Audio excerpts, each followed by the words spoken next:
You're listening to This Week in South Baltimore, brought to you by SouthBmore.com. What's going on, everybody, and welcome back to This Week in South Baltimore. Here we are in the first week of August 2020. COVID is unfortunately still among us. We got a lot of new updates to talk about this week, and of course, as always, I am your host, Nate Carper, and I'm joined by Kevin Lynch.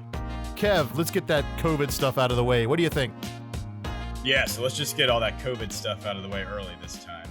It's just something the new reality we're in. But the restaurant situation in Baltimore and really throughout the world has been very fluid. So right now, Baltimore restaurants are allowed to open their dining rooms back up to 25% capacity. So hopefully with a hybrid of allowing some indoor dining again, and then we have all this new outdoor seating.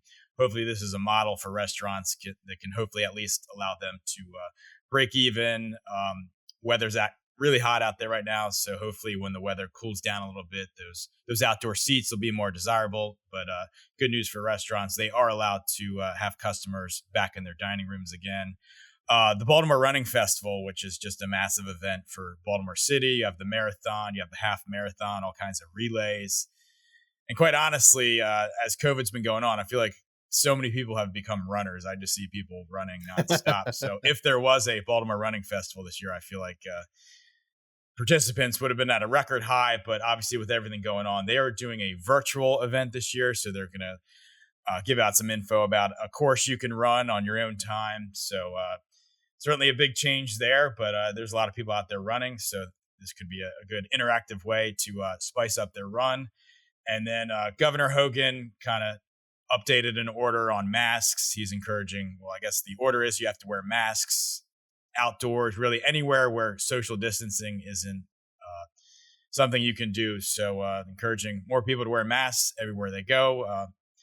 Walking around town, I don't know that much is different this week from last week, but certainly they are encouraging people to wear masks when you can't social distance. And that's a good thing. That's a good thing. More masks, hopefully less transmission, and we can all get back to normal sooner. Kev, this is one thing I'm really excited about because I know when it originally started, I want to say a few years ago, there was this talk about the maglev, and I know it's, a hot topic, and, there's good and bad and all that stuff, just like anything else. But I just think this is the future, and I'm excited to hear about what's going on with that. If we're going to get are we going to be able to get to DC in like 35 seconds or what? 35 seconds times whatever gets us to 15 minutes. So I guess maybe 35 times 28 or something like that. But okay. Yeah. So yeah, the maglev train, which is a magnetic levitation technology, which is a technology out of Japan. And Japan would be one of the investors on this project. They're looking to create a model to show this is a great technology, and hopefully it spreads around the world. But the first leg of this maglev will go from Washington, D.C. to Baltimore. So it'll be a ride 15 minutes from Washington, D.C. to Baltimore. There'll also be a stop at BWI, Thurgood Marshall Airport. So it'll be 15 minutes from Baltimore to D.C., 8 minutes from BWI to DC, and 5 minutes from BWI to Baltimore. So really what the big research and debate and decision to make for Baltimore is, where do you put the station? They're looking at Cherry Hill, the neighborhood in South Baltimore there on the Middle Branch. That is the location that would be the most cost effective, as they could build an above ground station. There's hypothetically a lot of room to buy out property there where you could build your garages and your offices and some ancillary buildings for this station.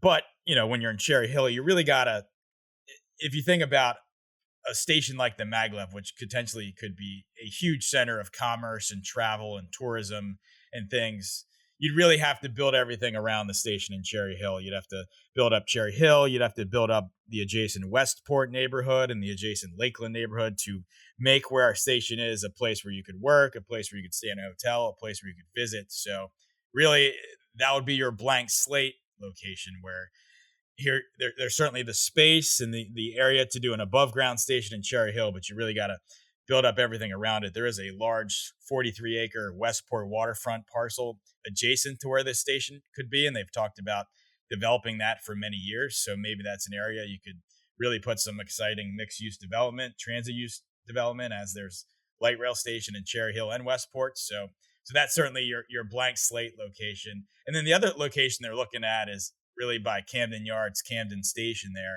in downtown Baltimore, where you'd already be next to the stadiums, next to the convention center, next to the Inner Harbor, in the heart of downtown. We already have a lot of offices and hotels. So that station, they say just the station alone would cost 500 million more dollars, because you'd have to dig a big hole in the ground and build the underground station. Would that require taking out part of the Federal Reserve building that's there, or taking out part of the convention center to do this? Would there be a long-term road closure to make that happen? So certainly that's a station where really you're in the heart of the action if you get off a train there, but it would be a much more expensive station and a much more intensive construction project. So we will see where they go with that. But the goal for this maglev train is to eventually go from Baltimore to New York City, maybe all the way up to Boston at some point. So really, they're pitching it as you could live in Baltimore and work in New York City and get to New York City in 45 minutes. And obviously the salaries in New York City are going to be higher than there in Baltimore. You could get to DC in 15 minutes. There's going to be a leg to Wilmington, Delaware, and Philadelphia. So certainly those trips will be pretty short. I don't know the exact time on that, but certainly, they're pitching this as, the future. They said, a generation ago, they made I-95 happen, and this is our chance to spend a lot of money and take care of our children and our grandchildren, so that they can have, a world class transit option. And who knows? They say there's like 50 million people that live in this corridor between New York City and Washington. If you can connect them all within an hour of each other, that could certainly have an impact. So we will watch this project. They're working on a environmental impact statement through multiple government agencies, and that's supposed to be done in 2022. They're hoping maybe in 2022 they can start their acquisition of properties and right of ways, and maybe start construction that same year. The goal is to get that ride from DC to Baltimore available, hopefully within the decade. So we'll see if they can make that happen.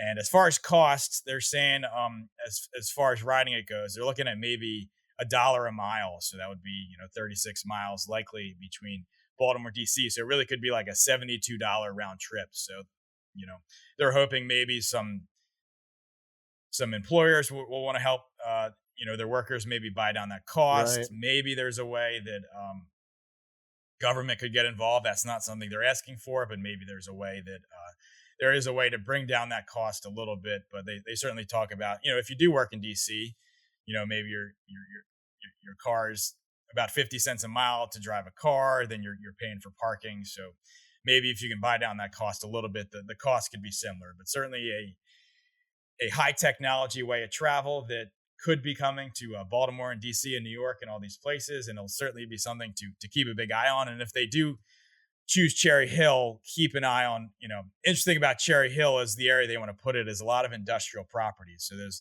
industrial properties would need to be bought out. And if that happened, then you could sort of build this sort of new hub and small downtown around there between Cherry Hill and Westport. So two interesting scenarios. Do you put it in the heart of the action, or do you create a new hub of mixed use development and transit? So it'll be an interesting story Right. to follow. Hopefully we're alive to see it when it actually goes to New York City or Boston. But I guess this could be the wave of the future. Yeah, absolutely, and I can't wait to see how this develops, and it's exciting. It's, like you said, this could really, develop the Cherry Hill area, or we bring it downtown. Either way, I know there'll be lots of back and forth until it actually happens, but, I just hope we get to ride that train someday, and I'm sure we will. Yeah, I know. Anyway. Yeah, my boys are super into trains, so I'm sure they would absolutely love Yeah. to take a ride on that. Though they won't be kids. Oh, They won't be yeah. kids anymore by the No. time. Haven't been to Europe and stuff recently, and it's amazing over there, the train systems, and everybody gets around on train and bikes and everything. So it's just, we definitely need more of that here. We need more transportation opportunities in all different areas of this country, especially in our tight corridor of the Northeast here. But Yeah, anyway, Kev, so I know you got some we also got to talk about some openings and closings that are going on. We got some exciting new things coming, and a couple disappointing places that had to have to leave us, unfortunately. But I know you would like to talk about that a little bit. Yes, the small business community always brings us lots of news in South Baltimore. But Be More Licks, a really popular ice cream shop out of Canton, is coming to Federal Hill. They purchased a building at 901 Light Street. The owners are the couple of Barbara Maloney and Kimberly Proctor. They've done really well with their location in Canton, which has all different kinds of ice cream and sundaes and milkshakes. And One of the big things that makes them popular, they have this huge ice cream mural in Canton, which leads to a lot of Instagram and Facebook moments. So they're putting another mural, which will face Light Street. So it'll be a cool looking building. It's there at the corner of Warren and Light Street. This was the old Patillas Cleaner. So they're getting in there. They're hoping to open this by the end of the summer. And Federal Hill is all of a sudden the hub of great ice cream because we have the Charmery that recently opened on Cross Street. You have Taharka Brothers Ice Cream, which is coming to Cross Street Market, and now you'll have Be More Licks. So really, the three biggest names of Baltimore ice cream will be in the heart of Federal Hill. So certainly exciting for those with a sweet tooth. Absolutely, that's awesome. Getting back to Cross Street Market, where Taharka Brothers will be, the Atlas Restaurant Group will really be the anchor of the Cross Street Market with this big seafood crab house concept that'll be 5,200 square feet of indoor space with a rooftop deck the same size. This will be a 310 person bar and restaurant on that Charles Street side of Cross Street Market. So really, it would be pretty similar to Chop Tank, which they have at Broadway Market in Fells Point. So this will be the space that was once Nick's Inner Harbor Seafood. So this would be a higher end, but also casual bar type environment. Crab house and seafood place, massive rooftop deck. So hopefully by the time this opens, attended Orioles baseball games and attended Ravens games might be back, and they're shooting to open sometime next year. But construction has begun on that, and not only will they have the seafood restaurant inside, but they're also having a seafood market within the market where they're going to sell fresh cuts of fish and shellfish that you can buy to go. But there'll also be an oyster bar where you can get some oysters on the half shell and get some drinks and walk around the market. So that big project has broken ground and is finally moving forward. Charles Street's getting a lot of action these days when it comes to retail. A lot of spaces filling up. So here's kind of a shuffle going on as the Book Escape, which has been at 805 Light Street for 17 years. They've decided to make the move to 925 South Charles Street, a space that's been vacant for about a year since Be More Scrap moved to Pigtown. Another place that's opening is Patorco. That's a CBD hemp and natural products store, which is opened at 1132 South Charles Street. That was the former home of Punch. That was a women's boutique. So they're offering different natural products that you can buy there. And then we have some closings that happened in the neighborhood. Philip Michael's Studio at 1500 Riverside Avenue at the corner of Ford Avenue. That has closed. And then Long and Foster, which was once one of the biggest names in local real estate. They once had two offices on Light Street. Now they have none, as the office at 1210 Light Street has closed. There's still a lot of places to get a realtor and walk into a real estate office in South Baltimore, but Long and Foster's no longer in the picture. Any of the agents they had can now make the move over to the Fells Point office. And then some interesting notes here. A couple bars that have been gone for many years are getting renovated. You have Tommy's Downtown Tavern, which was once at the corner of Cross Street and Scott Street in Pigtown. That entire building was renovated, and that space became an office space. And then you have Leon's Bar, which is at the corner of Barney Street and Light Street in South Baltimore. And that bar has been gone for at least 8 years. The liquor license dissolved on that, but that entire building, a big double wide 3-story building with the first floor retail space, that building's being renovated. I don't have any additional info on that at this point. Will it be all residential? Will it have a retail component? Could be another restaurant. I'm not sure, but the process has started to make that something different. Awesome, Kev. Thanks for that update. And I just want to remind everybody out there listening that things like if you want to see the Atlas Group, their new concept at Cross Street Market, check out southbmore.com where you can always take a look at the renderings and kind of get a visual. I mean, it's really cool what it's going to look like. It's just amazing what they've done with the market and the future of that. I mean, one thing, myself being in a band and being an advocate for live music around the neighborhood, I can tell you that I'm hoping that they eventually maybe look at that, especially up top on the roof deck. We're a city of roof decks, and there's not a ton of roof deck bars out there. So the fact that we're going to get one at Cross Street Market is pretty awesome. Yeah, absolutely. Every time we show a rendering of what that rooftop deck's going to look like at Watershed, which is the concept by Atlas Restaurant Group, it's certainly a wow moment that gets people interacting. So certainly that Charles Street side of Cross Street Market is going to look a lot different, and we'll definitely have our largest outdoor dining and bar space in the heart of Federal Hill once that opens. Awesome, awesome. And I know you mentioned, some real estate news within the closings. We got some Pigtown real estate news. What's going on over in Pigtown? So yes, in Pigtown, Storedall Self Storage opened a 699 unit storage building at 1018 South Pocket Street. This property was part of a 3-story historic building that was once part of all the meat packing taking place in Pigtown. So that is now open. It was a historic renovation. They also added an addition, so now a new storage option there on Pocket Street in Pigtown. And also part of this project is a lot that's behind this at the corner of West Cross and Sterrett Street. This was used as a staging area during construction. This was previously a small parking lot. But now the developer, Daniel Myers, is planning on building a restaurant building at this property. It would be a 2-story restaurant building that could have a dining room and a kitchen on both floors. So this could be an opportunity to get a new bar and restaurant for Pigtown. Pigtown's a place that has some places you can grab a beer, some places you can grab some food, but not a lot of places where you can do both. So this could add a need for Pigtown, another restaurant. So they're hoping to get that going, maybe start construction on that within the year. And Myers is not going to run the restaurant himself. He would find an operator. So could be an opportunity to get a good new restaurant there for Pigtown. Kev, so I know we have another really exciting topic to talk about here, and I think this is amazing that we would even be considered for this. We all know, we all live here in South Baltimore, and we all know the greater city of Baltimore is an amazing place to live. But what better way to put us on the world stage than to host a World Cup? What's going on with that? So yeah, pretty exciting potential here, as Baltimore could be one of the host cities of the 2026 World Cup. There was a combined bid to host the World Cup between the United States, Canada, and Mexico, which was the winning bid. So there will be 10 United States cities that will be able to host World Cup matches. Baltimore's made the final 17, so they really need to make their pitch to FIFA to be one of those cities. This bid is led by Terry Hasseltine from Maryland Sports, the Lieutenant Governor Boyd Rutherford, Al Hutchison with Visit Baltimore. The Baltimore Ravens are involved on this bid. So they're really trying to make the pitch that Baltimore should be a city that should host the event. Competition is going to be tough.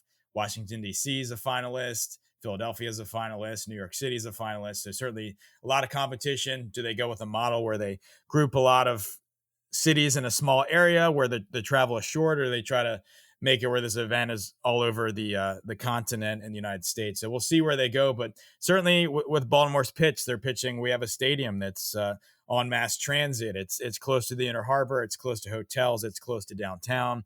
There's all this new development going on around it when we talk about the Warner Street district there with the casino, which will have a Top Golf and music venues. You're close to Federal Hill, the Stadium Square project. So certainly as far as location, there's not too many stadiums around the country that have a better location than M&T Bank Stadium. Will the fact that we're Baltimore, not Washington, D.C. or New York, hurt our chances? I guess we'll see. But certainly they're making that pitch. The decision probably won't be made for another year or two. And as most things right now, they gave FIFA a tour of our site, and of course that was virtual right now. So they put together a video and talked up the pros of having the event in Baltimore. So we'll see what happens, but that would certainly be a world-class moment for Baltimore if they could host the World Cup. And it'd be a fun event. You'd get to see people from different countries showing their pride, coming to games, and it'd be really cool whether you're a sports fan, a fan of culture, or a big soccer fan. Oh, that would just be so fantastic. And I know you'll keep us up to date on that. It's a reminder to everyone out there that you can always get updated daily on southbmore.com if you check it out, and make sure you subscribe. It's more of a just get signed up. It's not a paid subscription. It's just, hey, you get a daily email that'll update you with all the news. But Kev, you want to talk about anything going on with southbmore.com, the site itself? Yeah, we appreciate all of our podcast listeners. And if anybody's looking to get the word out about their business or their event or anything they have going on, definitely contact me. We'll see if we have any advertising that can fit your needs. But everybody have a great week, and we'll look forward to giving you all the updates in South Baltimore each day. Awesome. Thanks, Kev. Appreciate your time. Thanks for tuning in, everybody. All right, take it easy.